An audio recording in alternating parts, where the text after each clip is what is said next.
Here it is. So this is the project. I have had to remove a fair amount of plugins to make sure that it works for this stream. There was a lot of soothe on this project, so now there's not. So it might sound a little harsher, a little different here and there. I'll point out where I would have used it. Yeah, system overload counter is at 0 right now, but you guys can count how many times we hit the wall, because yeah, for those who have just joined us, I mean, usually I've got like a bit, the setup I've got at the moment is very mobile, so me and Howard can write anywhere in the world and do Twitch, but it's all off one laptop. So this poor little thing, I've got a fan on it, just cooling it down, a cooling pad underneath it. Everything you can do to make one laptop run a finished project and stream on Twitch at the same time is happening. Yeah. It's also not even an M1 Mac, so it's really like... It's heroic. It's an impressive Mac. It's a heroic Mac. I love that it's still got the sticker on it that says new as well. It's definitely not. It's fucking old, yeah. So, yeah, we're going to see how many times we encounter CPU overload. I'm hoping for maybe just 3 or 4. All right, cool. That would be great. I reckon it'd be like 9. Well, you would. All right, so here's the project. I've sort of collapsed it a fair amount into these little sections. So look, there's a lot. There's a lot of drums there. We got like various vocal buses here. Lots of layering. Jesus. Yeah, Jesus. Yeah. A lot of synths, I think. Yeah. A lot of audio as well. We did quite a lot of bouncing synths to audio and messing with them and layering it up. And the main chords are like a sample of, I believe, Jimmy? Or no, you playing that Jimmy then played the sample in. I think so. Yeah, because there were originally more chords than there are That's now. right, yeah. And we'll probably be able to see that if we go on the Serato sampler. And then, yeah, naughty bass line with lots of automation. So, yeah, I mean, should we maybe start with the vocal and like the concept and the idea around the song, maybe, and how the day sort of happened? Or something. Yeah, definitely talk about the writing of it. I won't go too much into the concept because I like people to work that out for themselves. But yeah, I know. I think, I mean, it was great. You know, like we worked with Ray for the first time, but I'd actually known her for a long, long time because we met in my house once. Where, yeah, I like it when you explain how I know, this happened. Yeah, it's weird. I still have trouble like computing it myself. Yeah, I just came downstairs one day and Ray was in my house, and so I was like, "Who are you?" Because you know, this was like 9 years ago. Nah, yeah, maybe could be about that. Yeah, about 9 years ago, and I was like, "Who are you?" And she's like, "I'm Ray." I was like, "Cool, I'm Howard." And we got chatting, and I think I made her a cup of tea.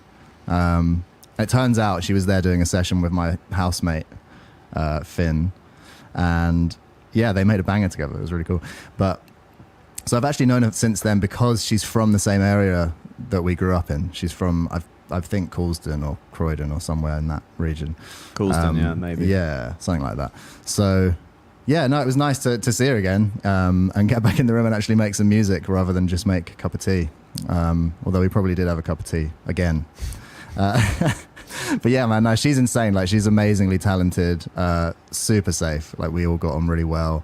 Obviously, we were there with Jimmy as well, who is like the third member of the band. So, yeah, it all fit very nicely. And there wasn't. I don't even think there was a conversation about like, oh, what kind of things shall we make? It was like, oh, it's a sunny day in London, and we're all here. Let's make garage. Obviously, it's going to be garage, isn't it? Yeah. There wasn't much discussion about it. It was also because Jimmy was there. It's like if Jimmy's there, it's hard not to make garage. Yeah. Well, when I'm there and Jimmy's there, you and Jimmy make crazy stuff when I'm not there. But when I'm there, it's garage. Yeah, okay, yeah. Well, come on. Yeah, sure. So you write lovely, beautiful ballads with Jimmy sometimes. Then I come in and destroy them with snares and kick drums and hi-hats. And yeah, that's how it goes. It's like either we'll make some nice, pleasant pop song and Guy will make it into an underground house track somehow, or Guy will make an underground house track and we'll make it into a nice, pleasant pop song. So, yeah, nice. I don't know which way around that happened for this song, but we've ended up with a poppy garage tune. You see in this poll, how many overloads are we going to experience? 49. Is that? Wait, are they voting 49? That's been decided. It's been decided. Wait, what were the options? 1 to 5, 5 to 10, 10 to 50. What, and it's just exactly 49. Or 49. Oh yeah, well obviously it's that. Yeah, it's going to be a long show. It's going to be a long show. Thank you, Van, for that lovely gifting of the subscriptions there. Super kind. Always coming through with the goods. The goat. All right.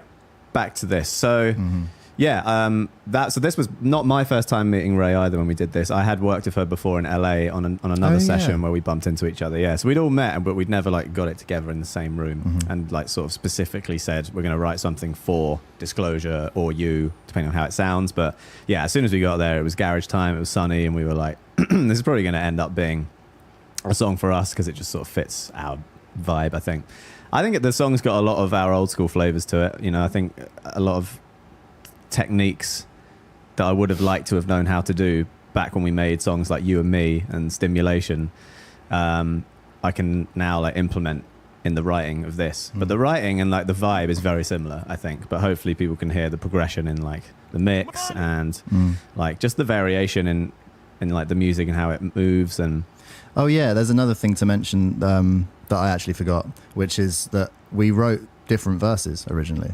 Completely different. And then we met up with Ray again out here in LA, like a month after we wrote the original. Yeah. So we did write the entire song in London, and then we rewrote the verses in LA, and we did rewrite the rap bit as well many times. That's changed the most out of all of it. It's gone from like, it actually has ended up being what it was to begin with in the end. But we took it like longer, and then we did like a super long with lots of variety.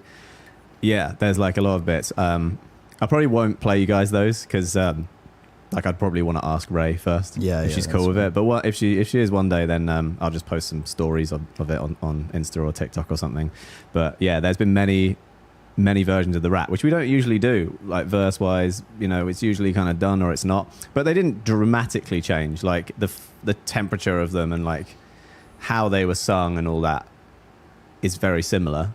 It's just, I think we wrote a way better melody on the second session for those verses. I mean, I preferred it. We went way more R&B with it. Yeah, exactly. And I think it left room for the pre to grow, and then the chorus gets even bigger. The first time we wrote the verses, it was a little bit of a blur between the verse and the pre. Yeah. No, we went for the really like rhythmic skippy thing. It felt better. Yeah. I mean, Ray writing melodies is like, it's like putting money in a machine and they just come out like all of these hooks after hooks. It's so sick. And you just choose your favorite one to be the chorus, and you choose your second favorite to be the pre. It's like how you and Jimmy write. It was like watching someone just fit into the team of what we do really well, like, and really fast. Yeah, she definitely speaks the same musical language that we do when we're writing. I think that's why it worked. It just felt so easy. Quite jam based almost, you know. Pretty much just humming melodies. Yeah, everyone's singing until someone sings something that's so good that the other two stop. Yeah, and he's like, oh yeah, let's use that, you know.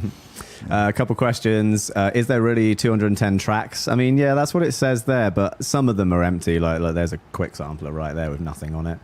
Like I have a lot of stuff hidden. So yeah, there are some empty tracks, but there's probably more. There's probably like 150, maybe a little more, maybe 200. Really, that many? Wow. Yeah. But I don't know if it count. I think it counts hidden tracks that you've just got completely turned off and muted. So it might be more like 150. I'm not sure. But yeah, there's a fair amount because there's so many vocal stacks, you know, like just the pre is 6 layers, and then there's 8 more harmonies at the end of that. So, you know, we went pretty in on the layering. The rap though, Father Harms. Yeah. Oh yeah, there's some harms in here. Did you get any good collabs with B Ray yet? I'm not sure. I'm going to check today, and we will definitely repost any good ones. Yeah, let's have a look. I haven't seen any come in. Oh, I saw Jamie did one. Oh yeah, that's the only one I've seen. I haven't heard that yet. But Jamie's one's sick. Jamie killed it. Okay, cool. Yeah. So Jamie's done one. Jamie A shouts. So Jamie, will you do a breakdown of White Noise? Have we not? Probably then. Yeah, I guess. We do a VIP of this song. We have thought about it a lot, but the thing is, like with our VIPs, they're usually a garagey version of a song that we've made that perhaps wasn't as garagey as it could be. This is already peak garage, so I don't really have a vision for it, like where to take it. Like for instance, Nocturnal has a VIP that's very dancey and garagey, and that's because the original's like 100 BPM, you know, so you could change it. With this, it's almost like the VIP would be an R&B slow dance or something to make it different, you know? It's that, or it's like 150 BPM. Drum and bass. Yeah, exactly. So I haven't got much of a vision for it, but we'll see. Maybe you'll start this one. just do it. Yeah, I mean, I made some other chords to use for it, but again, I don't know, like, what speed do we put it at to make it different? Yeah, it's a tricky one. And like, we made it so much to already play in a club, you know. It's not like it needs a club version. I've made a version with a bit of drums at the end. That's it. So, yeah, extended version of Waterfall. Yeah, there's... I think is that one not available on Beatport and Juno and all the sort of more DJ friendly sites? I'll make sure it is. If it's, I think I did get one mastered that was like lots of drums at the beginning and the end for people to mix out of. So if you want that, check Beatport and those sort of places, and so will I. I'll make sure it's there. There you go. That's a bit of Waterfall featuring Ray. It's Hope you like the breakdown. Hope you like the breakdown. See you later. Yeah, that's all the information you're getting from us. Yeah, so let's have a closer look. Should we start with the vocals? I reckon it's, you know, a lot of people here right now. We might as well just go in with that. So, yeah, here's the verse that we ended up with. First verse, Finn. I'll give you a blast of it with no plugins. And yeah, this verse was recorded in LA, just at our house, at our manager's house, with just my Neumann. Nothing that fancy. Oh no, it got re-recorded. Ira re-recorded it at his house. We sent Ray to his house. I don't remember that. Oh, right, so we wrote it at our house, and I had it coming in way too hot, and it was like really in the red, and yeah, I screwed it up basically. And we were back in London, and we were like, damn it, how are we going to fix this? So our good friend Ira, shouts to Ira, engineer from Capitol Records. He also has a little studio at his house. We just sent Ray to his house, and she just went in and redid it. I didn't even know that. I know, yeah. Through his like lovely I think he has a U47, nice Neumann, nice analog gear, Neve, all of that. So, yeah, there is there's a slight change in sound between the verse and then the pre and chorus, but I quite like that because it's like there's also 6 of her like in the pre, and there's only 1 in the verse, so it kind of makes it go like this new space. So yeah, here's that. I only see you and I in a crowded room, you're my decision. So a bit of like delay, automation going on in between those gaps, just for the cision, turning the time, which is kind of nice. So yeah, this is all being compressed a bit. I think he would have recorded it through a tube tech. Crowded room, you're my decision. Bit of EQ. Not too aggressive, really. Just like pulling out some lows, about 4 dB, and like, you know, what's it called? Dynamic EQ. Pulling out some mids. A couple of resonances here that I didn't like, and boosting the highs. I only see you and I. This will just be like whistly. No one needs that. Oh, we've been blurring the lines. Can't believe you took that bit out, man. It's my favorite. You love that bit? Yeah, I love that bit. Bit of a de-esser. I only see you and just taming the C and making sure it's... Somebody save me from myself.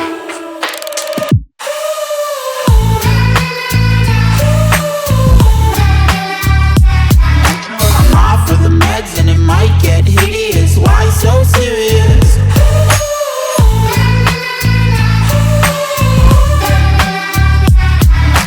Run for your life, cause it might get hideous. Why so serious?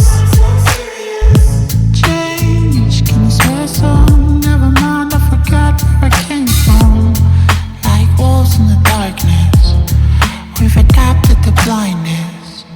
Fall asleep with the siren. Nice and bright. And then this, yeah, my classic gem dopamine trick, which boosts the high frequencies while de-essing a little bit more. So it gives you all of that nice air. So put all that together. Here's without. I only see you and I. With. I only see you and I. You know, just lifts it a little up. breathier, yeah. A little breathier and less like MIDI. Yeah, then after that, so this is now on the vocal bus, which effectively is just more plugins after, because it's a single vocal, but yeah, a bit more compression.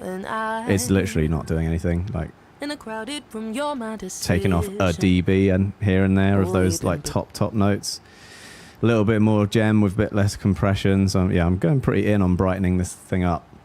Because it's garage, there's so much high frequencies in the mix, like all of the hi-hats with, you know, it's like you really have to carve out some highs in the vocal. Otherwise, the hi-hats are just going to sit right up here and the vocals down here. Or you can just make your drums not as bright, but you don't want dead drums in garage. Like, my favorite thing about old school garage records is they are so trebly, and sometimes the vinyl itself like distorts when you're listening back to them, because it's just like, and I like that. So there's a tasteful way of doing it. Bit of delay, bit of reverb, sidechain compression, tremolo. I think that gets automated and just sort of pans her around a little bit. So yeah, here's all the bus plugins off. I only see you and I. And then on. I only see you and I. In a crowded room, you're my decision. Oh, we've been blurring the line. And that's it. Oh, now, baby. Nice little bit of reverb automation at the end. And then, yeah, this is what's sending the delay as well to bus 17. I can't be bothered to find that. That's it. That's the lead vocal. Verse 2, exactly the same settings. Oh, no, it's not. I've got no tube tech on that one. That might be a mistake, quite honestly. I don't know why I would have done that. But whatever. Sounds There's some fine. people in the chat making a good point, This may be man. a mistake. Just saying, well, okay, they didn't quite say it, but I'm going to say it. We should use GarageBand because we make garage. We should get off this Logic hype and go back to GarageBand. Logic is GarageBand, just with more buttons. It looks the same sort of Yeah. layout, colors. Just loads of useless buttons. Why don't we go back to not useless. GarageBand? I would struggle so much to make something as finished as we can in GarageBand. All right, can we at least start you in can start in GarageBand? GarageBand Okay. and save it as a Logic project. So All right, we yeah, should for sure. write in GarageBand. If you start sending me GarageBand projects, I will not complain. That'll be fine. Okay, sick. I'm Yeah. getting rid of Logic. I'm pretty sure there is just a button that's like open in Logic. So Perfect. yeah, Yeah. GarageBand. We are a GarageBand. This may be a mistake, but I want your tattoos on my shoulders. Yeah, same exact vibe. So that's the verses. Moving on to the pre. We got layers of 3. So one down the middle, and then sort of one each side, left and right. Not all the way left and right. I wanted to save like the full panning till the chorus, so it went super wide. Here's a bit of that. Hold on, pushed you back for so long. Oh, and I'm all out of good excuses now, baby. Alright, I can't wait one more night. Oh, I give up, I give in, I can't take it. So on that time, I kind of just let the reverb and effects hang over, and the drop just kind of blends in. And then the next one, I just did this like insane effects build up and then mute, so that the drums hit like extra hard, just to make each drop a little different. I give up, I give in, I can't take it. Like that. So on its own, it doesn't sound that natural, but when you take it up with all the synths, I give up, I give in, I can't take it. Won't you please pour your love yeah, it just needed that extra. in, I can't take it. Won't you please pour your love. So that's like the smooth one, and then the other one's like the bam, just the full impact moment.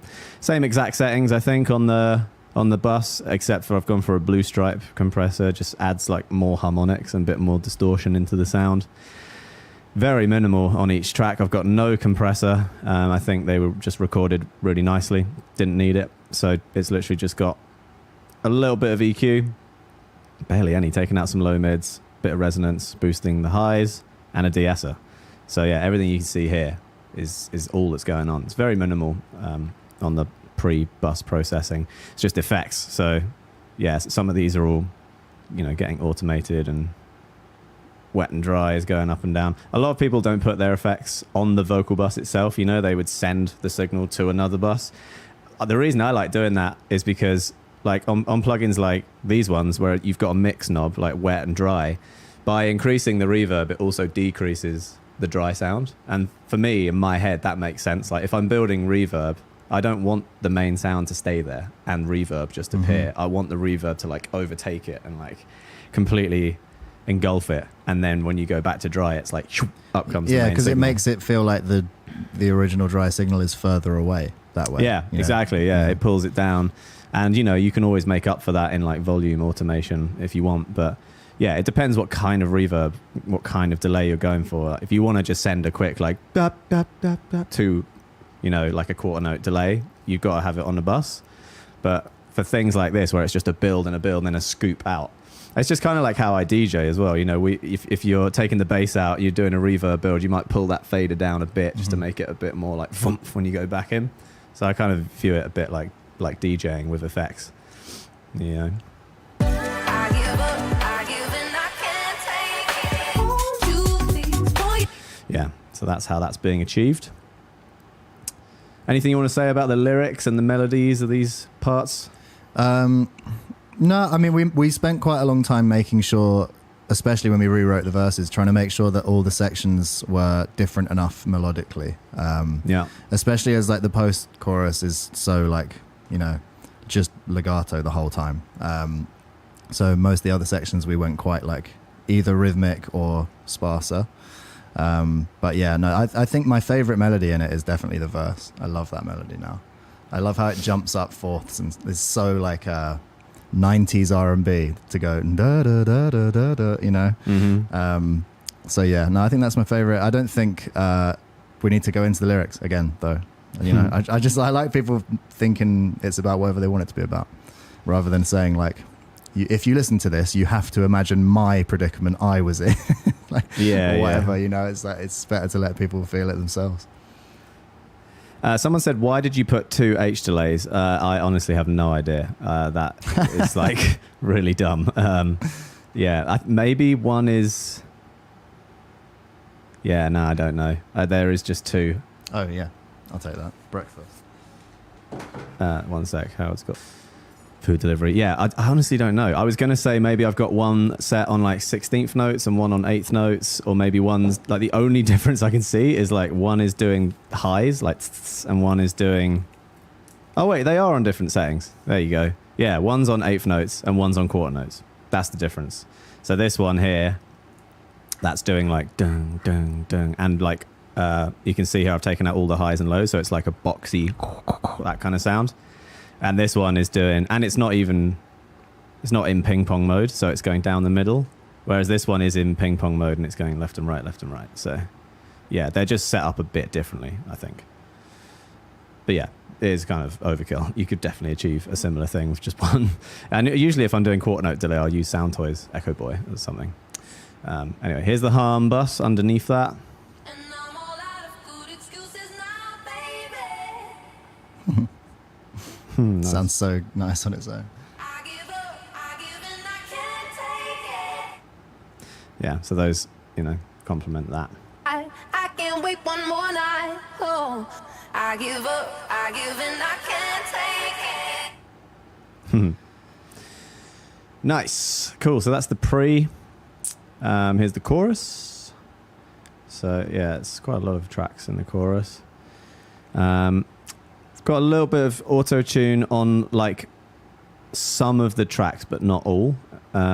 Yeah, so just the one in the middle, I've put auto tune on a super low setting.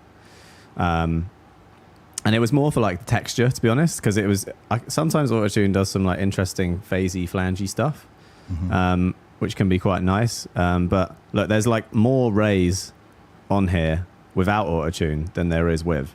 So it's not like we need to tune this, you know. It's more of a textural thing. I can't explain it, but it's like when I bypassed them off, it sounded worse than on. So I left them on. Simple as that. They don't need to be there, and there's nothing wrong with it without. I'll give you the before and after.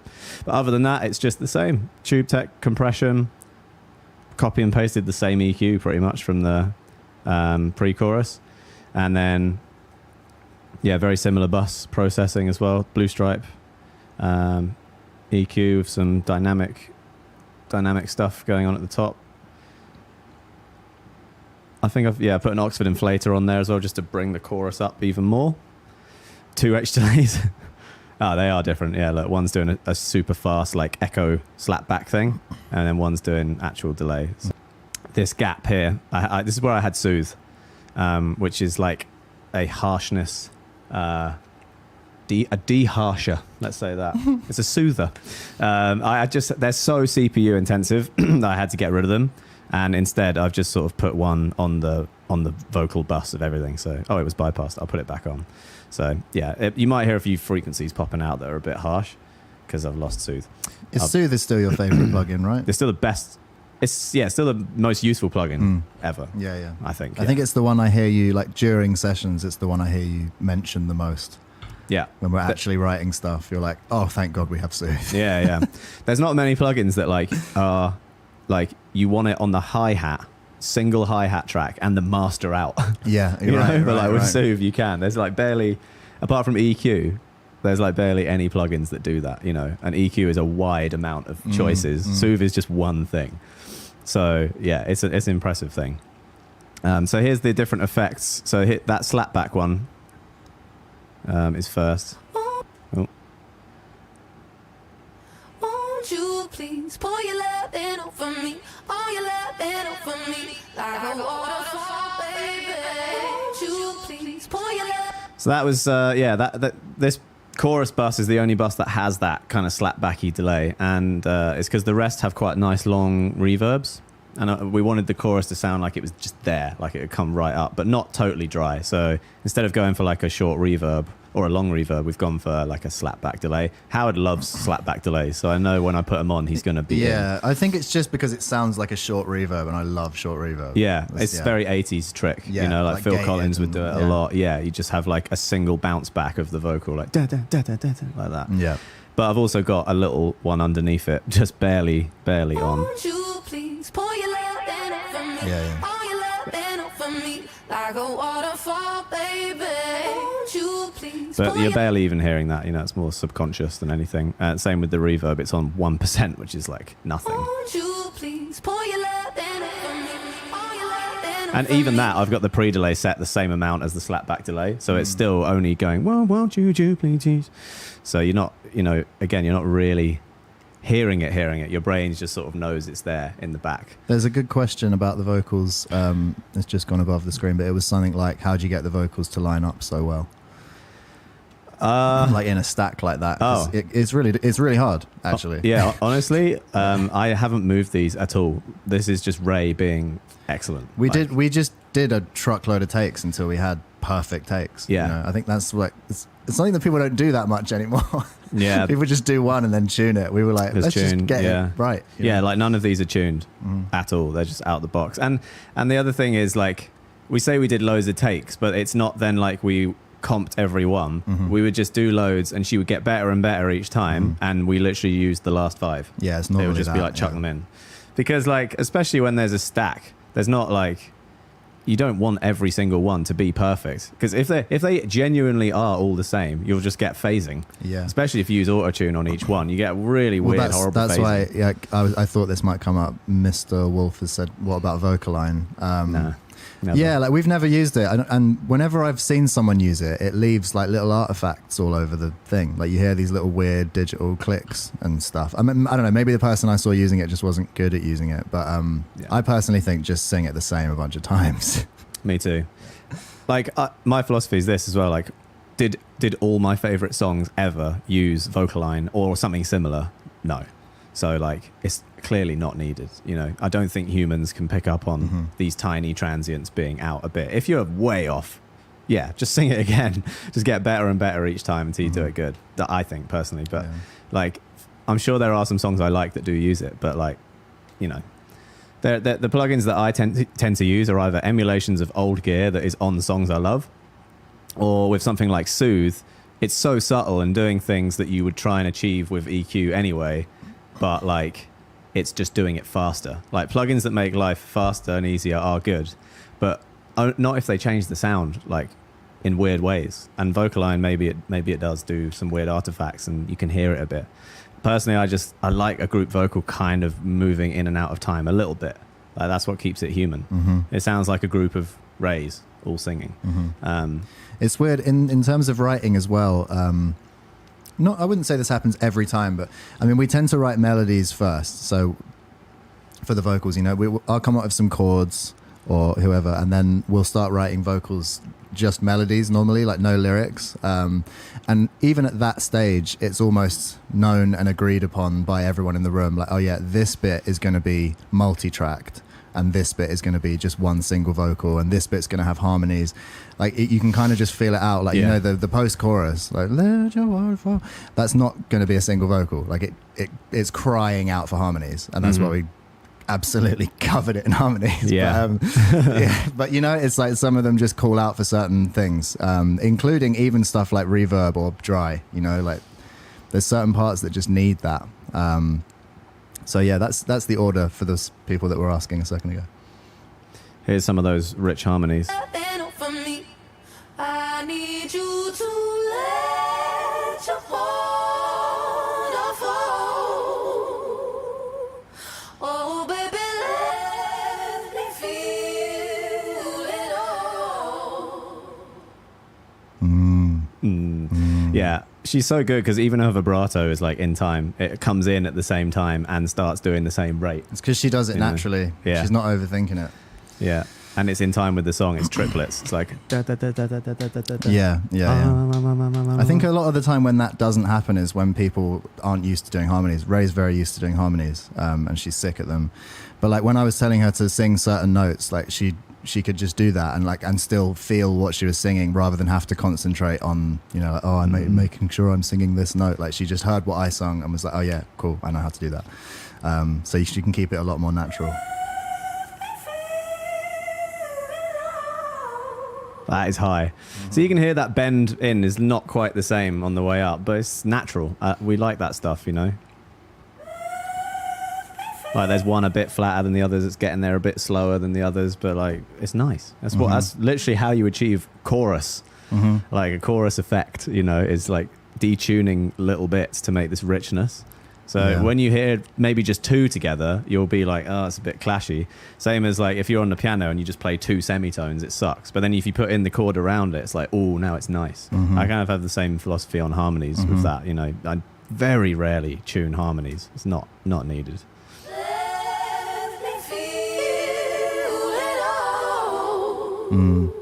Yeah, the reason these harmonies are tasty is because of one harm that does a different thing. Baby, let me feel it all. Yeah, because all of them are just following the lead melody except for one, The which bottom is one. Let your yeah, it seems on the same note. Where is it? No, not that. Money. Yeah. Yeah, so that first note, if it just followed the melody, it would be, let me feel it all. But we went, let me feel it all, which makes the first chord have a seventh in it. And that's why it sounds tasty. Father Harms over there. Yeah. Baby, let me feel Yeah, because then it goes like really major, the Yeah. second chord, because Yeah, you've yeah. lost the seven.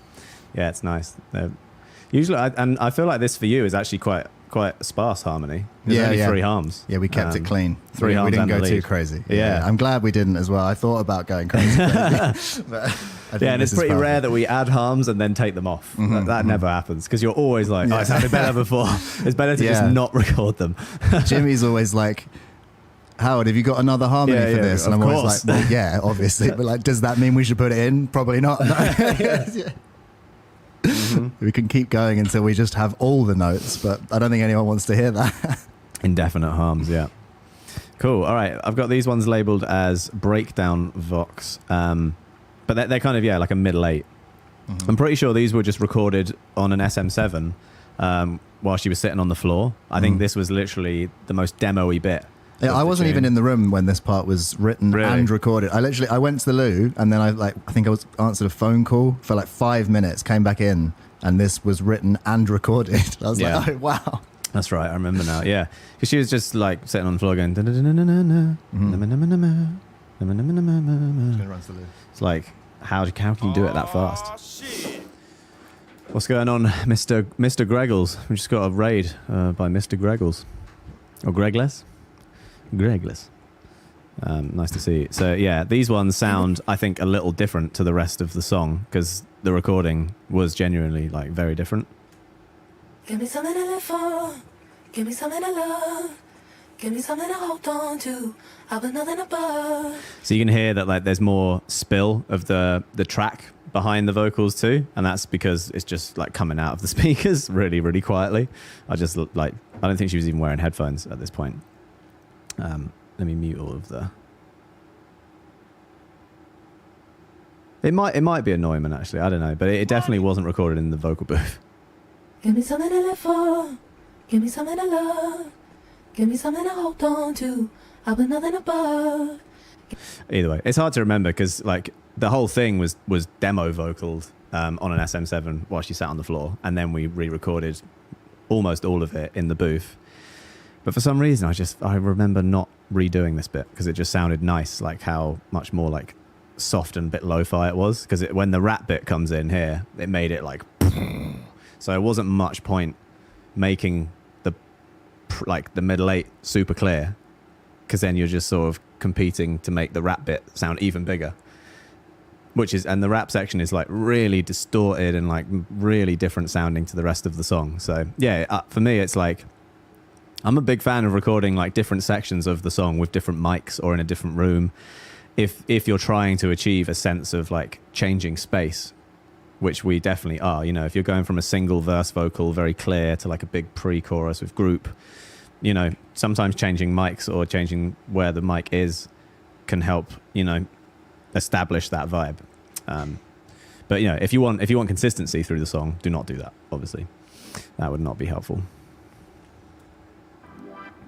Give me something to live for. Give me something to love. Give me something to hold on to. I've been nothing above. Give me something to live for. Give me something to feel. Here we go. Give me something to hold on to. Give me something that's real. Never had a lover like you, no. It's the kind of loving I do want. Settle some, settle in, love him, and I'm telling him, got a good girl in the element, yeah. Never had a lover like you, no. It's the kind of loving I do want. Settle some, settle in, love him, and I'm telling him, got a good girl in the element. Jace. And we got some harmonies at the end, just for that one little moment. Never had a lover like you, no. It's the kind of loving I do want. Settle some, settle in, love him, and I'm telling him, got a good girl in the element. You can see where we had even more harms at one point, and we did get rid of them. No, not for that bit. It was for the bit that we've now deleted. Oh, that's right. Yeah. These are all sort of hidden tracks. We don't delete harms. We delete sections. That's what I was going to say. We just said we don't delete harms, and it looks like we have, but we delete whole sections. Yeah. Let's hide that. See, there's another 15 tracks that aren't really being used. So, yeah. That bit, got a good girl in element, is another jumping up and down fourths, which to me always makes it feel more R&B. Yeah. Yeah, true. So here's how it actually sounds, the rap section. If I take all the plugins off. Here's one clean version. Never had a lover like you, no. It's the kind of loving I do want. Settle some, settle in, love him, and I'm telling him, got a good girl in an element, yeah. Never had. So I'm going in pretty hot to the Neve there already. You can hear it, like it is fizzing and it is kind of distorting a bit, but we're not even halfway there yet. We need a lot more distortion. Never had a lover like you, You can hear like bzzz, just a little bit, which is nice because by the time you add compression, EQ, and like brighten it up a bit, that does start to sound like pretty nice and distorted already. Never had a lover like you, no. It's the kind of loving I do want. Settle some, settle in, love him, and I'm telling him, got a good girl in an element, yeah. Like you could totally just leave it there and it would sound fine, you know? Never had a lover like you, no. It's the kind of loving I do want. Settle some, settle in, love him, and I'm telling him, got a good girl in an element, yeah. But what we did is ram it violently through Decapitator on punish mode. Oh, that's a nice little chain of things you just said there. We violently rammed it through Decapitator. Yeah. We cut the head off it. And what style are we on? I don't know what that means. Yeah. I think N is Neve, T is Tube. I don't really know. What's the most extreme? Probably E. Extreme. They are all just different flavors, yeah. So, I mean, let's hear it with and without. So here's without. Never had a lover like you, no. With. Never had a lover like you, no. It's the kind of loving I do want. Settle some. Just adding all that nice fizzy on top, you know. I just love that. I love the so attitude much. dial is on red the whole time.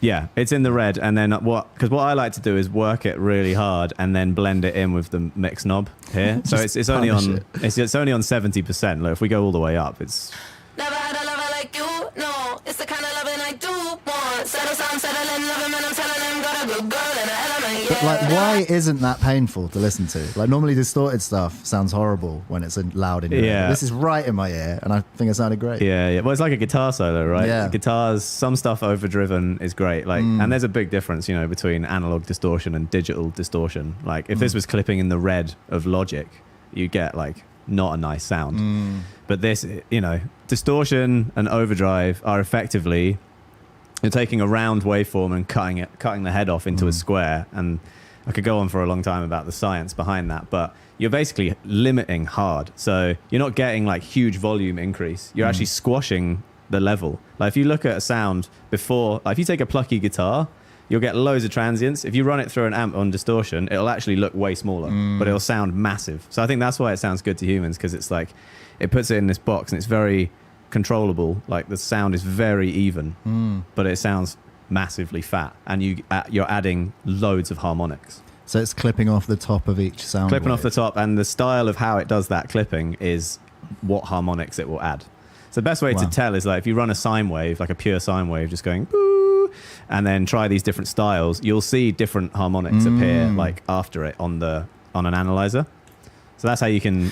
So when I was growing up, I had a bass playing teacher. I don't know if he was actually a bass teacher, but he was teaching me to play bass, this guy, Steve Gisby. If you're out there, Steve, shouts. But he was technically, because of the degree that he got, he was technically a doctor of funk, right? And I'm just wondering, if you learn enough about this plugin, could you be made a doctor of decapitation? Sure. Or at least a doctor of distortion. I don't know, like, just give me the diploma. Someone give this man a diploma, for God's sake. In decapitation.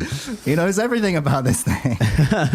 Well, that's not about just decapitator. That's about just distortion generally. Yeah. And saturation. Doctor of distortion. That's pretty cool. Doctor of drive. Yeah, I mean, you can use overdrive and distortion in so many clever ways. I would put it up there as important. I think the level of like plugins or effects that are the most important in music probably goes EQ, compression, and then saturation and overdrive before like any other effects. Because like if you just have those three plugins, you can control everything, because you could technically even limit a track if you wanted. You can sort of soft limit it. Yeah, there's nothing you can't do if you can sort of master all those things. But yeah, like different EQs and different compressors, they all have different flavors of distortion. Like we can hear a few on this Soundtoys plugin. Never had a lover like you, no. It's the kind of loving I do want. Settle down, settle in, love him, and I'm telling him. Sounds the same to me. Really? That sounds the same as this? Like you, no. It's the kind of loving I do want. Switch it back. Settle in, love him, and I'm telling him, got a good girl and an element. I mean, it's negligible, isn't it? Yeah, it's very, very small, yeah. Never had a lover like you, no. It's the kind of loving I do. Yeah, it's like getting higher. Right, yeah. So those ones, they're not. It's scooping more of the mids. It's not distorting. Remember, it's not like EQing it. It's distorting different bits of the sound more. So P seems to be adding a lot more harmonics at the top. Neve is adding a lot more harmonics at the low end, because that's what Neves do. They add bass and like warmth. A's. I find A to just be a good balance. I don't know what it stands for. Someone might know. I feel we may have been sidetracked by the decapitator. Yeah. It's an important part, man. All the Discord guys were asking about how the hell we made this sound. Oh, okay, cool. And I hate to burst your bubble, but it is literally decapitator with a little bit of just decapitate everything. Yeah, I'm pulling out some EQ. I'm driving at 3. Punish is definitely on. Always. Yeah. Other plugins are available. I highly recommend Decapitator, but I also highly, highly, highly recommend Saturn 2. I don't even know this one. The reason this one's good is, you've got a ton of styles, tube, tape, amps. So you could plug a guitar into your Apollo or whatever clean and put it through any of these, and it literally sounds like a guitar amp. Really? Like, it's really good. But you can also add the most subtle mastering. You can put this on the master bus as well. It does everything. And the cool thing is you can add different saturations to different bits of the EQ. So say you want to warm up the bass, you could put tape saturation here, and then but you also wanted to add some fizz, you could put tube saturation here, because tube is generally more like hissy and fizzy, and tape is more like warm. So it lets you apply different saturations to the same sound in different frequency ranges. Very sick plugin. I use it a lot on the master out buses. Sometimes I'll whack it on just individual vocals too, especially if they've been recorded like clean. If you ever record something clean, like into the interface, not through like a Neve or anything, definitely worth putting Saturn or a similar couple things on there just to give it that feeling like it's been through some sort of analog gear. Because that's the best thing about analog gear is even if you're not using the effect it's giving you, it's adding saturation. That's why everyone says analog's better, because it adds saturation and overdrive and all this nice stuff to the sound on the way in before you've even hit record. I personally don't think it's better. I just think it's nice to have the choice. So, you know, you can go clean or warm it up. So there's the rap and the harmonies on the rap. There's one little section left, and it's the post-chorus end. I like this bit.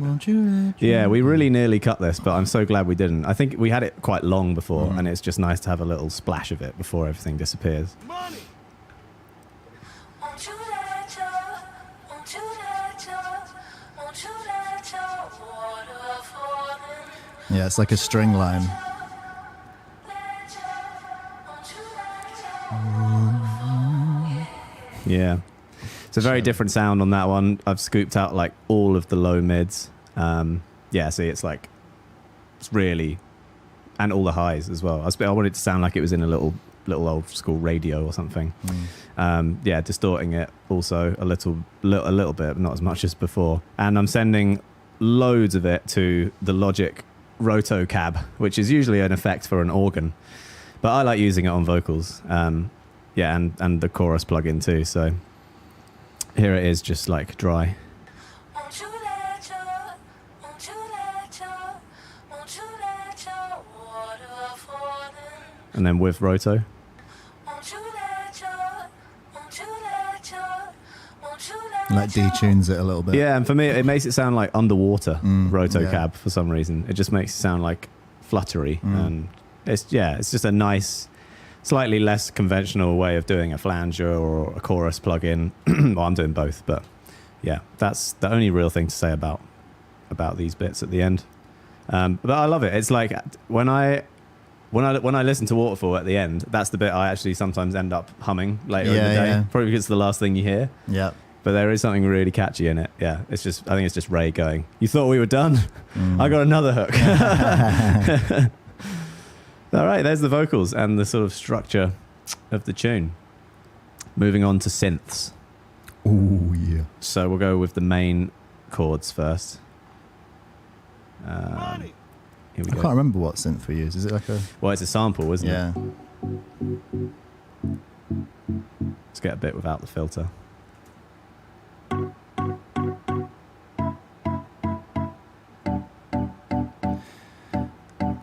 Yeah, because it's not one chord being pitched around. It's No, just no. we played all the chords and then you wanted to make them rhythmic with Jimmy. Mhm. So you sampled each chord individually. Yeah, so here's what we've been sampling. Yeah.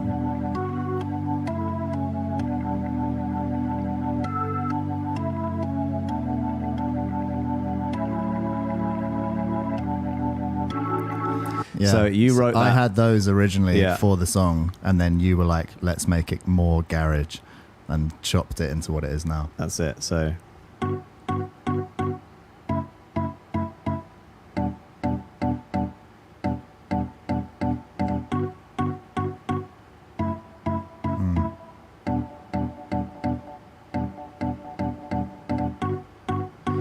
yeah, where's the little bit?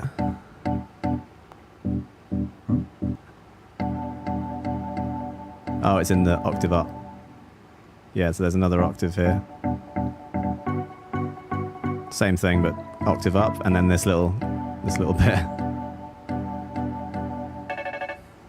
Yeah. Says that. Same chords. Yeah, so it's got that na in it, which the other chords don't. So yeah, we actually missed out quite a lot of what you wrote, but it only needed three chords. No, it's great. I mean, kind of, it is what I wrote. It just doesn't have the in between. Da, da, da, da, da. Yeah. It's just da, da, da. It just missed out the in betweeny notes. And Jimmy was the one who sort of, I think I made this Serato sampler, put it across the keyboard, and Jimmy in just front of sat it. down and he started dung dung dung dung. Yeah, he just started playing the rhythm, and that's what stayed. So yeah, the organ sound itself, I think, is just the Logic organ as well. I think you wrote the chords on the piano, and I originally stuck my iPhone in it, and we were That's right, yeah. using that for a bit.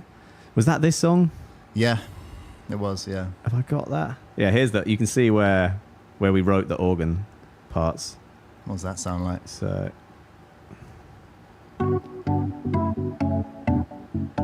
Oh yeah. that's what it was going to be originally. It's pretty good.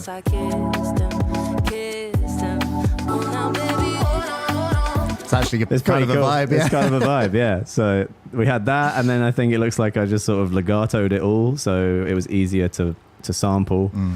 You got, that's the sample there that I threw into Serato, and then Jimmy chopped it up. So that's how that sort of came to be. You got this little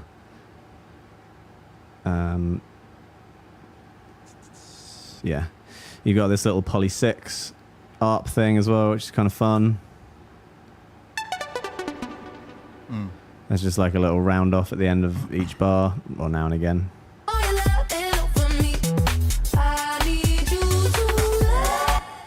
Yeah, it's pretty subtle, but in some of the breakdowns you can hear it quite clearly. Let's unmute that. Yeah, cool. I mean, that's literally it for the chords. They're very simple.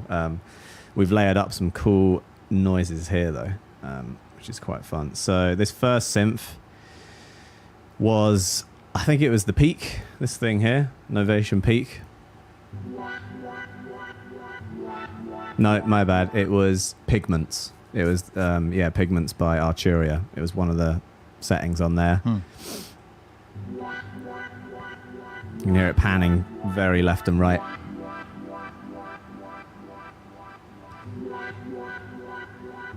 Are they the same exact chords? They've got some more notes in them, I feel like. Do they? Some richer. No, that's in They're there. the same chords. This crazy one.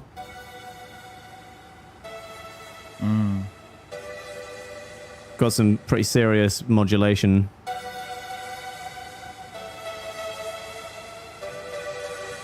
Just drifting in and out of. What synth is that?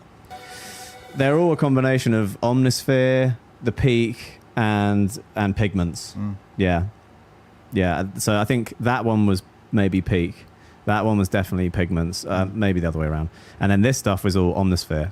So Oh, that is, you know, those sounds in Omnisphere that are like dropping a coin on into a piggy bank. Yeah. Or like a tin with beans in it or something.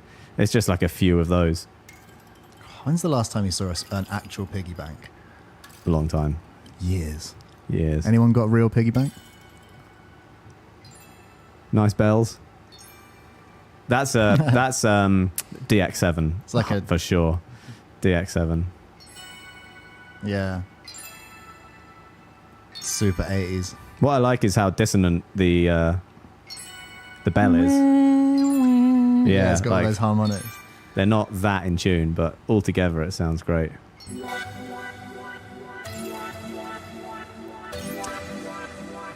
Did someone say what's on bus 3? Yeah, bus 3 is always chorus for me. Logic chorus. There's the setting. Bus 4 is roto cabinet. Bus 2 is reverb. That's about it. So yeah, I love that layer. That's one of my favorite like synth patches I think that we've made, because it's so wide and there's so many different Yeah, it's textures really and cool. details in it, and it's panning. Like, it's just got a bit of everything. So it sounds like Burial has entered the chat. That would be so sick. I'd be so down with that. Yeah, but he does like a good like rattly coin droppy sound as well. It's definitely an influence in there for God, sure. it's only when we do these breakdowns that I realise how little I actually remember about the writing of the Making song. the song, Yeah, yeah. I don't remember it at all. It was only like 3 months I ago. know. Trying to remember like the first album, it's like it didn't even It's happen. impossible. Yeah. It didn't even happen. It's just always existed. I think I know where I was living at the time. That's Yeah. about it. Yeah. Exactly. Some strings, just Logic strings. Violins. Same old chords.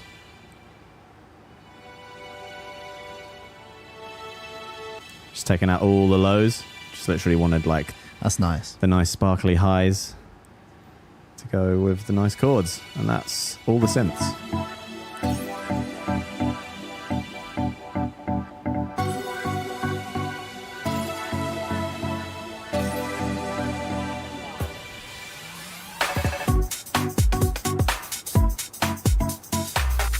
Oh yeah, do you remember we realised about that harmonic in this pad, in the main pad as well?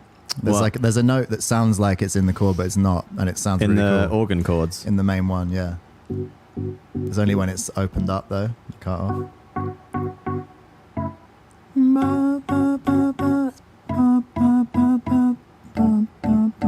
That's in there. Can you hear it? That's what you get from sampling an organ. Yeah, 'Cause yeah, there's yeah. so many harmonics. Cool. you know. I didn't play that in, but I'm glad it's there. It's there. Yeah. Yeah, like an overtone, would you call that? I yeah, guess? yeah. Yeah. Cool. Yeah, no more synths. That's that. Here's the bass. There's two basses, but it's mostly one. Then there's a little random garage fill, which Jimmy loved. Of course so he we did. had to keep. The main bass of Waterfall is the Repro 1 by Yuhi. I've used this setting many times. I love it. It's such a punchy...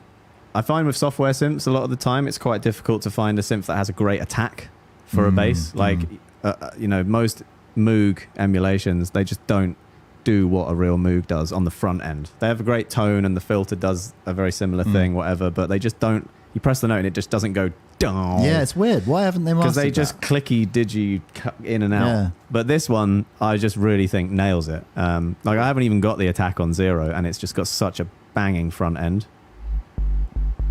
Oh yeah. Like, boom, boom. Yeah, like if you played that to me and told me it was a analog synth, I would definitely believe you. Right? That's why I like it. It's all about the front end.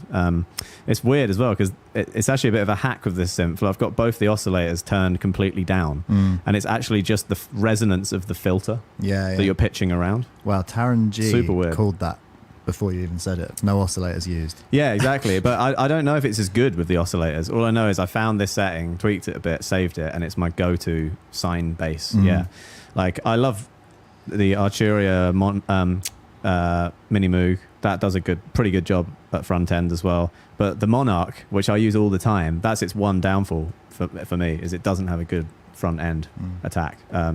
It does if you've got like the full frequency open, like dow dow. But if you're doing like more of this style of bass, there's always this like little digi click at the start, and I don't like that. So yeah, that's the bass setting. I've got Jaws turned on there. It's going through a lot of saturation and stuff, so here it is on its own. Just hear that front end even more. Dun, dun, dun. So Yeah. good.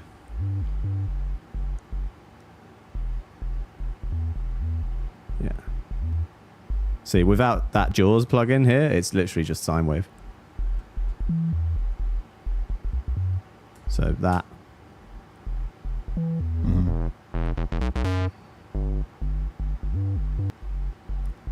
Huge sine wave. Exactly.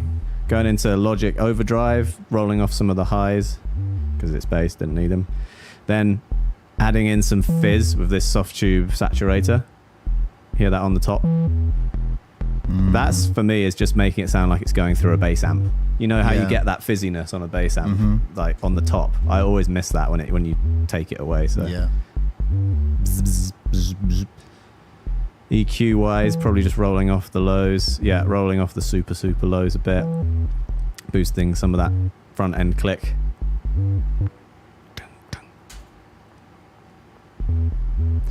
And then we're going through 2 bit crushers. First one's adding more hiss.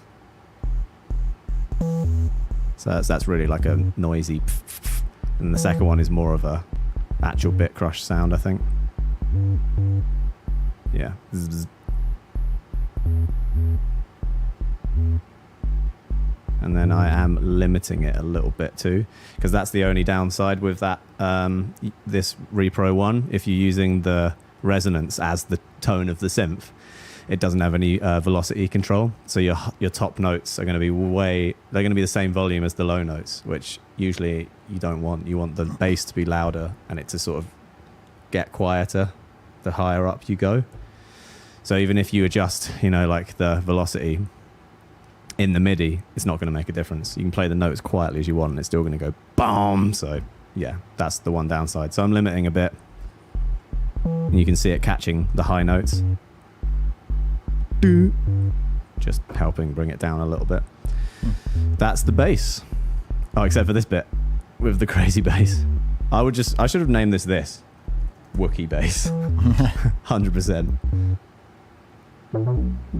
Yeah. I love that it only happens once in the song, and it's literally because Jimmy was there. Yeah. There's no other reason.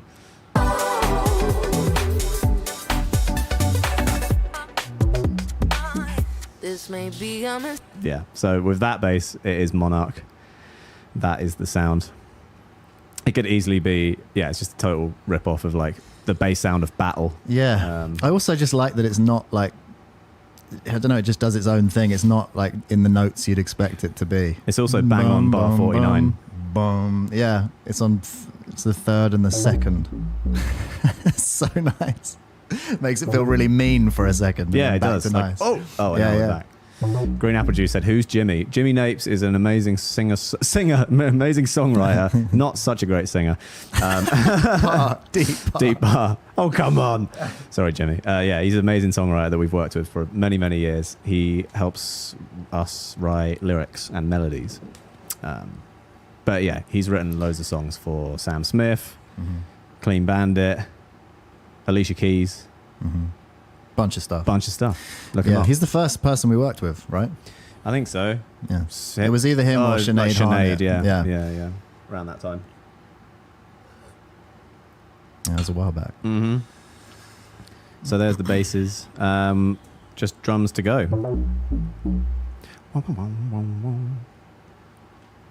You know, it'd be sick that if that was like, you know, in the news where they changed the scene and it goes like, bum, bum, bum, bum, bum, and then they go somewhere else. If it just did. And now for the weather. Yeah. Like the sickest weather station ever. Garage weather. Yeah. It's about to rain. Yeah, D-Double would present garage weather. D-double-E. Now for the weather. All right, here's some drum action. Wait, why isn't it? Play the drums. Oh.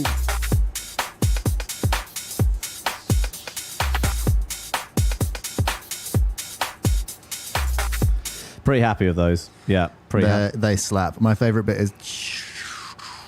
Yeah, that happens quite a lot. Is it that hi-hat swoop? Yeah, I think it's that.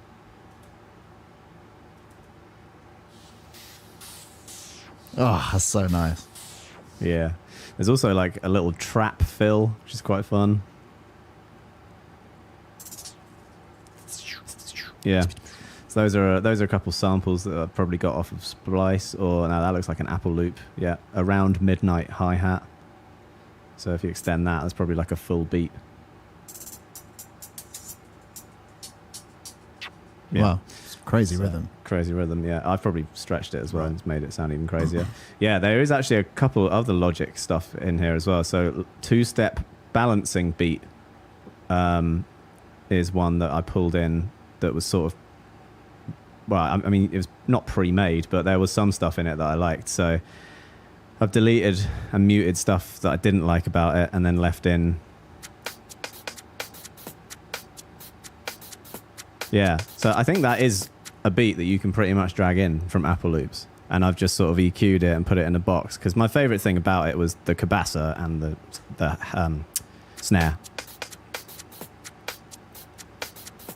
So that was probably what I dragged in to just get the vibe going in the room.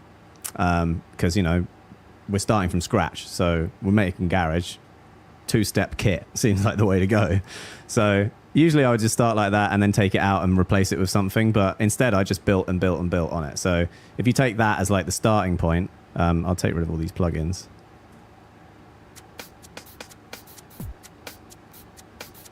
That's what we started with. Added some more punch and snares here. It's another Apple loop where I've just taken out stuff I didn't like this stupid bell thing. It's cool, but it wasn't needed. And I've, added in some flams and stuff like there. And another one here. I really like that. And that's got like a nice sub drop in it. Boom. So I liked that for the sub droppiness of it. So yeah, those are the sort of two Apple loops that we sort of started with, and then started layering in things like hi-hats.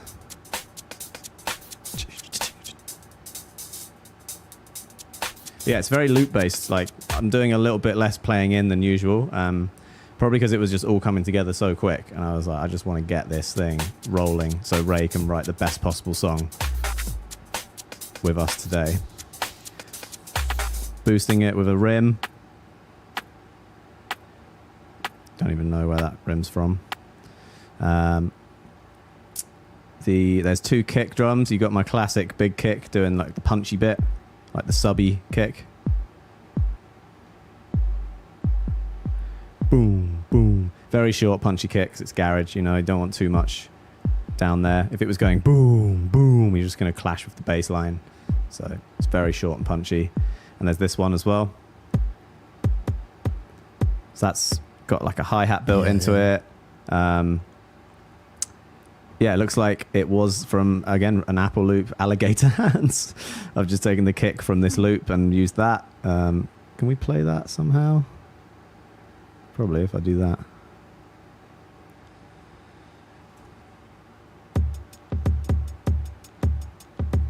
Yeah, it goes dum, dum, dum. How do you just play it? Like, just press play. That. So that's the kick. So I'm just taking that first one. I just really liked the hi-hat in there. It's really nice. So yeah, combine that with my kick. You can see as well, I've like very slightly made them not in line. Can you see that? Yeah, this kick, the punchy one, is just ahead of that one. So you get that hi-hat just a split second before. Like, here's the difference, right? Right, and now I'll quantize it. Can you even tell? Yeah, it's not as good. It's not as good quantized. Yeah, that sounds better. Right? It just had, 100%. it's like you're fake compressing it, basically. Yeah. Because compression always lets through a little transient before it kicks in, right? The attack. I've got no compression on these kicks. So instead, I'm just making my own little transient before the kick comes in. So it's like, it's kind of fake compression. Oh, look at that. 49 kick notes. drums in there. Oh, that's why it's so good. Well, that's not quite true, actually. It's 49 notes in man. there. Okay. Moving on. Battery is doing... What's Battery doing on this song?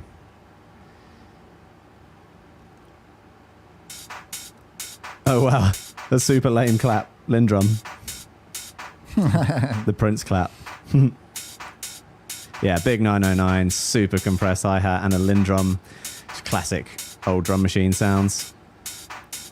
And that sort of lifts the second half of the chorus, I think, when it comes in. First half is shorter. And the clap comes now. So that's one of those claps where on its own it sounds really lame, but in the mix, it does exactly what you want it to do. Last thing, we've got claps. Yeah, claps and clicks.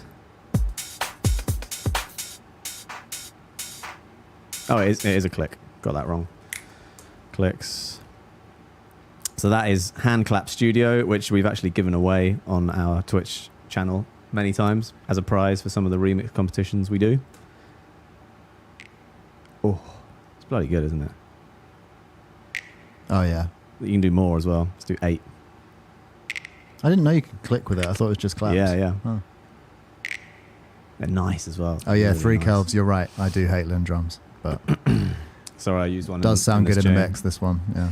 Lindrum is a good in the mix kind of drum kit, you know. I find the click of a Lindrum kick drum great when you combine it with another one. Sure. Yeah. On its own, though. On its own, The kick especially is like, it's a bit dead, yeah. The low end of it isn't what I like. I like top end of it a lot. Mm. They're nice to use though, because I love how massive it is in real life, and they have really clicky buttons like a 90s keyboard. That is nice. You know, like with like a 909, so when you type, it actually goes. I'll be forever grateful to the Lindrum because there's so many great tunes with it, but yeah. I just don't want to use it myself. That's fair. What else happens? We got a little tambourine comes in. And we got some transitional sweepy stuff here.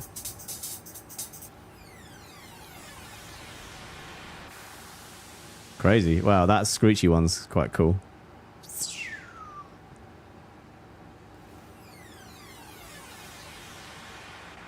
Oh, that kind of actually should have fixed that. Oops. Still making the tune, yeah, even after been it's out for mastered, weeks. Yeah. And then you've also got this little vocal chop, which this was actually one of the first things I did, so it's funny that we're showing it last. But this is a little chop of Ray just vibing into the demo mic before we'd even written anything. It's just her going, ah. So you can hear all the spill in the background. Oh yes, we had the speakers on. Yeah, she's literally just vibing, getting used to the mic, getting used to the song, and just hit play. So I just cut it up and did a little.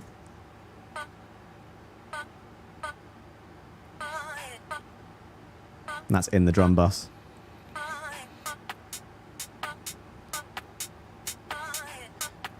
So at the end is where it's best, I think.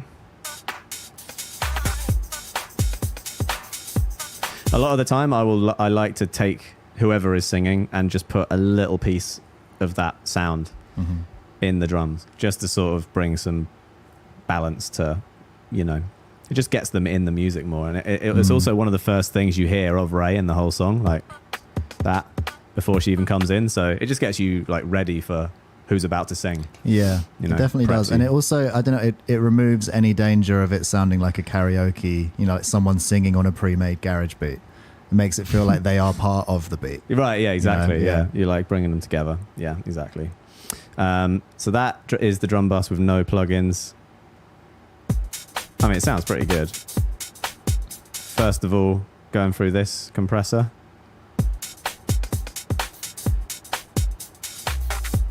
Then going through tape saturator.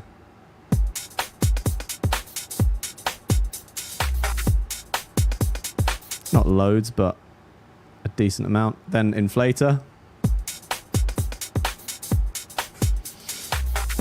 Notice the difference yet? Nope. No. You will when I bypass them all on and off. Each piece adds like 10%, you know. Tube, distortion, you'll hear that. So very subtle. That's literally what we were talking about earlier, adding harmonics across the whole drum bus. Not just a single drum, but the whole sound. EQ, barely anything. Just de-essing it a bit, kind of. Controlling those hi-hats. Just thought it was a little bit too bright. Oxford limiter. Barely even hitting the limiter. It's not even hitting the limiter. I think I put it on just for safety. Yeah, so that's, I like to leave the drums very open and free before they hit the master. And then reverb, but that's just doing automation now and again. So here is no plugins. With... I mean, it's subtle to me. Is everyone hearing it? There you go. Come on. The energy is just gone. It's like... And then play it back. No energy. Oh, yeah. No, I'm hearing it. Yeah, for You sure. know? Yeah, but the trick is, like, it's getting louder, right? But look at the meter. Like, it's hitting 6.9, right? And we're hitting 8. Oh, wow. So But it's gone down in volume, Yeah. technically, but it sounds louder and fuller. That's the trick with drum bus processing, for me anyway, is you want to achieve a fatter, richer sound, and get rid of some of those transients that are going to put it in the red when it all adds up without you noticing. And that's why you use compression, saturation. Like I've got 1, 2, 3 saturation type things on there and a limiter. But like I said, that actually isn't even hitting the limiter. So I'm not actually, it's not doing anything. So if you take that off, like, no, it's 8.8. It's all about compression.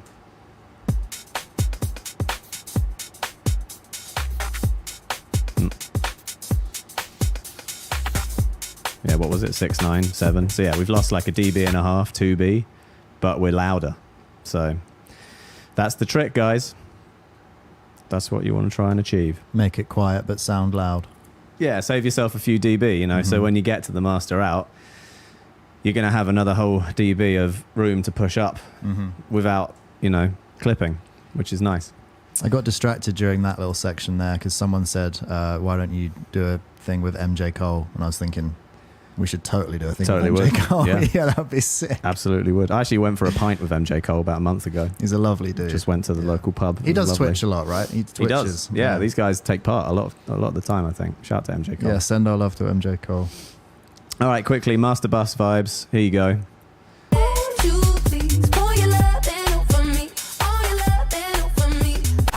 First up, SSL G-Bus.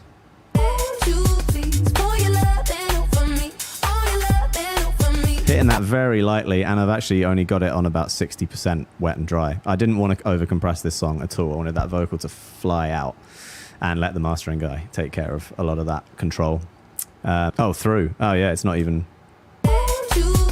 I decided not to use it. So it's not even going through that. We are going through this thing a little bit.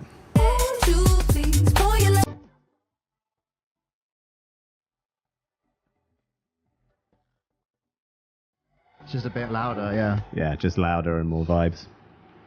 Saturn 2. What am I using there? Subtle tube. More saturation. I did have these turned on when I bounced it. Linear phase, high quality. I was just afraid. We haven't had a single CPU overload, I would just say, by the way. Don't jinx it. Unbelievable. Now we're putting these on, we might.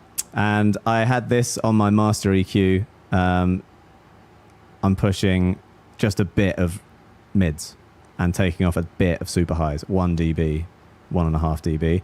I would have bounced it without this and just sort of sent a screenshot of that to my mastering engineer and just gone, this is what I think we should do.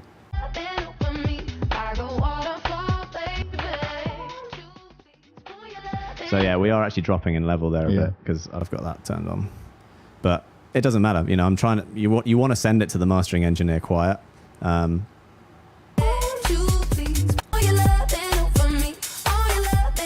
It's hard to A/B it when you've got the different gain changes, but what matters is it's more controlled, it's more compressed, it's saturated. So for me, it doesn't really matter about like that it's taken a drop in gain because, you know, it was coming in too hot anyway. Look, if I take those off. Yeah, -6. That's like the most loud you'd ever want to send it to a mastering engineer. I personally think you're better off somewhere between -10 and -8, really. So that's where we're at.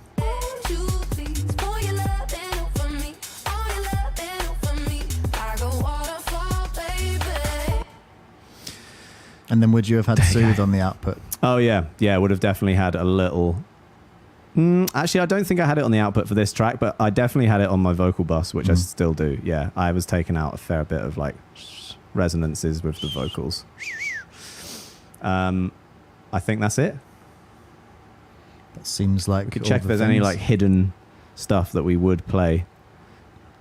Like I said, the old verses and stuff like that, I think I'm going to check with Ray first before I play that stuff out to you. But look, there's a load of scratch vocals.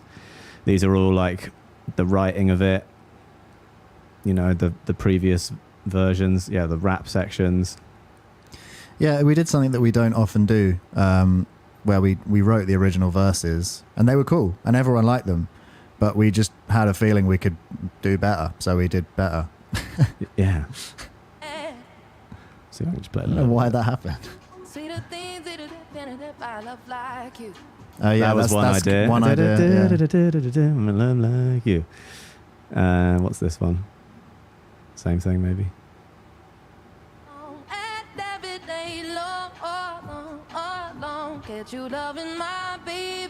So that's writing the chorus, you know. That's some of it was sort there, of beginning to get there, yeah.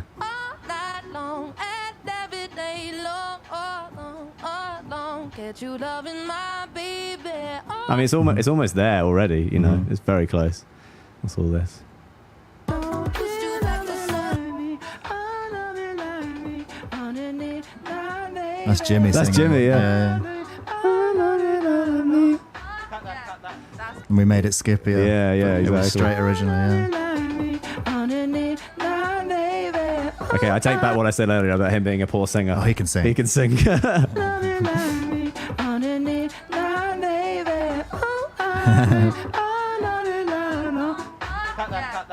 fire.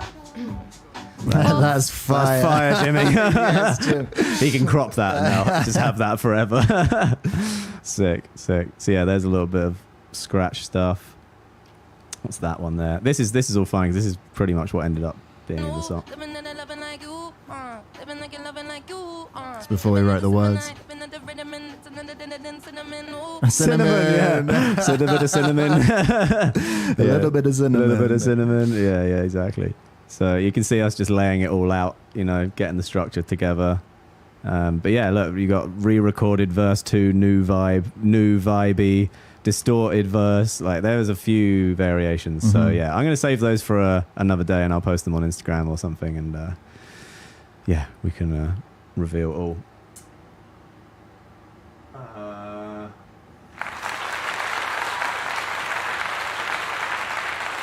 Thank you, us. Yeah. We've been streaming for an hour and a half, which is pretty much exactly what I said we would do. So that's great.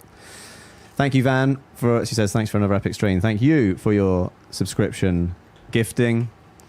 Did you mix on headphones? A little bit. Yeah, a little bit on these, a little bit on my Neura headphones, which I like. I always check it on iPod speakers too, laptop speakers. Did you master it through the SSL Fusion? Yeah, I did send it. Did I send it? I did both. I sent him a version with the Fusion and then without, and I just said you pick whichever one you think's best.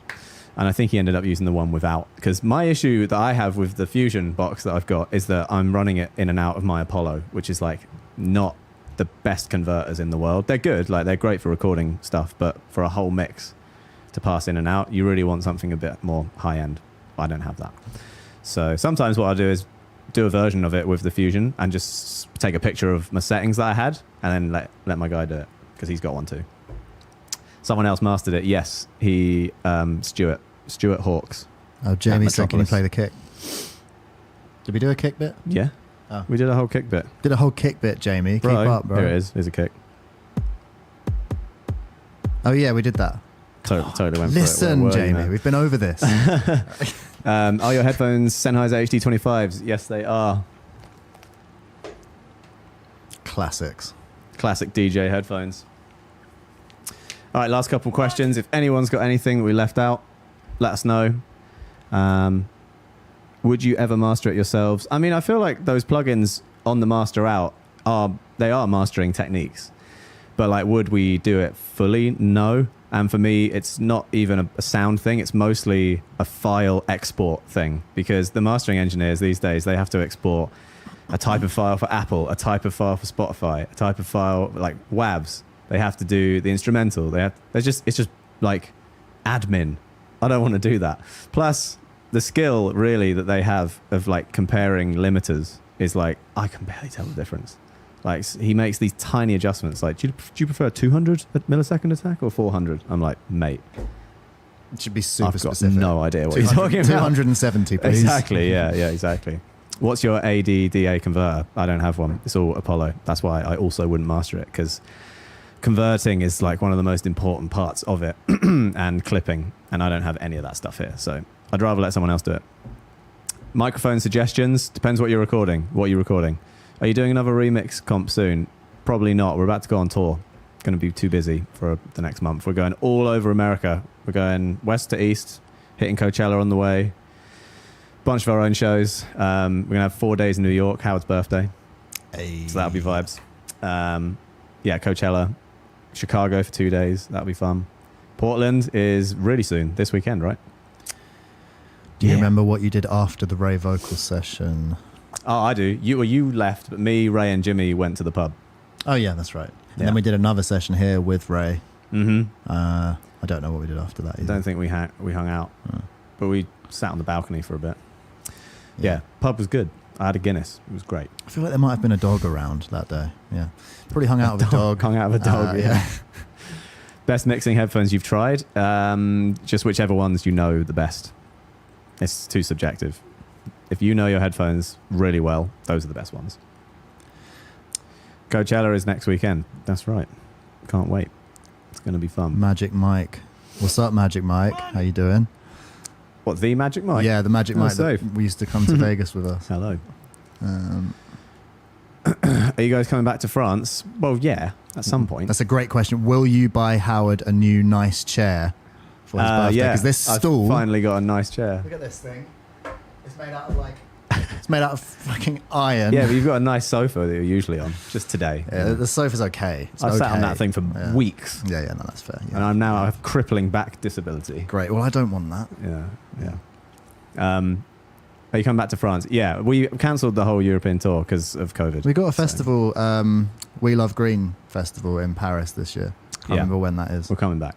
Yeah. We're coming back. But yeah, the European tour was cancelled because every country had different COVID rules at the time when we booked it. And it was just too risky on our part, financially mostly, because you can't get insurance for COVID. Yeah, so no if one any was country insured. closed its doors, all the money you'd put into that show and the rehearsals and paying the crew and renting the gear, all down the toilet. Yeah, Seal called that shit. It's just not worth it. Seal said that was going to happen like 2 years ago, and I was like, Really? Nah, it's just exactly what happened. Seal told you that? Yeah. What? I think this needs one of those. Yeah. Knowledge bomb. Yeah. A Seal just dropping bombs. Okay, last few questions. How much does one show typically cost to run? Oh, mate, that's very hard to say because you would never really do a one-off show. You do a tour. A lot. Our show is expensive. I'll tell you this: the stage that we built at Ali Pali, which was like a stage indoors, because you don't get anything at Alexandra Palace in London. You just get an empty room. Just the stage was 30 grand. So that's just the floor and the thing where you hang the lights. So it's a lot. So, imagine renting all that stuff to take all around Europe and then like 3 countries say we're not doing it. Like, you're going to be in the red very quickly. So, Which of your songs has the most harmonies? Oh my God. In My Arms, probably. That's That's got a lot. Or Where Angels Fear Tread. Well, yeah. That's a lot. But we didn't write those ones. It doesn't count. Or unreleased, never came out of bounds. Out of Bounds had harms, but no one ever let us put That's it out. a lot. That's a lot of harms. Yeah. Unreleased. Can we put that out? I still like it, I think. I think it's still like Emily's favorite thing we've ever made. Yeah, we should put it out. Oops. Yeah. You should collab with Jacob Collier. We have done a couple of days of him before, but we never finished what it was. But We he's just had a legend. great day. Yeah. Yeah, we had a sick day. He's so fun. I think he arrived. We didn't know if we were going to make a song for him or a song for us, and he arrived, and we were in that. What's it called? That Was it Sleeper Sounds? We were in a studio with like a truckload of analog synths and pianos, and he was like, "I'll just do whatever you want." Like, and we were like, "Okay, can you just like solo on every instrument in the room?" And he was just already doing it. Already doing it. Yeah. Dope guy. They're saying play Out of Bounds. Should we give him a blast? Oh, I can't even remember if it's good. Is it definitely good? Like, how it opens with just the harms. And then Okay, the drum cool. beat drops? Let's just We only play that bit. Yeah. just the harms. I personally think it's Howard's Out of Harms. Out of Harms. Harms. I think it's some of your best harmony work, man. We've Thanks. got to sample it or do something with it. Yeah. Oh, yeah. The verses were terrible. So I'm glad that it says no verses. Yeah, we just never finished The that. chorus is cool. All right, here you go. A little exclusive, brand new thing that's never coming out. Let's go out on our own, get out of bounds. Pretend like there's no one around.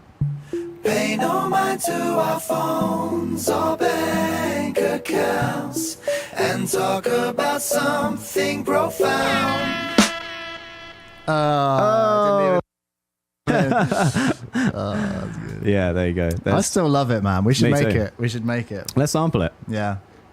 If you want to finish it as a song, I think, I'm not needed. My bit's done. The I don't beat's want them. there. I don't want to write verses. just- I feel like it's a yeah. rap verse or something. I know, we always said that. Yeah. Yeah. It'll get done one day. I'm sure it will. Yeah. I love the lyrics too, man. It's great. Yeah, me too. How dare you? Will Smith collab. Probed not. Probably not the right time. I feel like he's not the right guy to work with right now. Yeah, it's probably not a good idea. Can you send me that Circle ID yet? No. Taryn, he's been asking me for years for the 2 tunes that we made for Circle. They're not coming out. I did say that I'd send him them on Christmas Day. And you didn't? No, the Christmas Day coming up. Oh, okay, so right. I was going to say. Just going to have to wait, deep. mate. Yeah. Sorry. All right, guys, we got to go because we're working on stuff today. Mm-hmm. And but yeah, it's been really nice. And this was fun. Thanks for tuning in.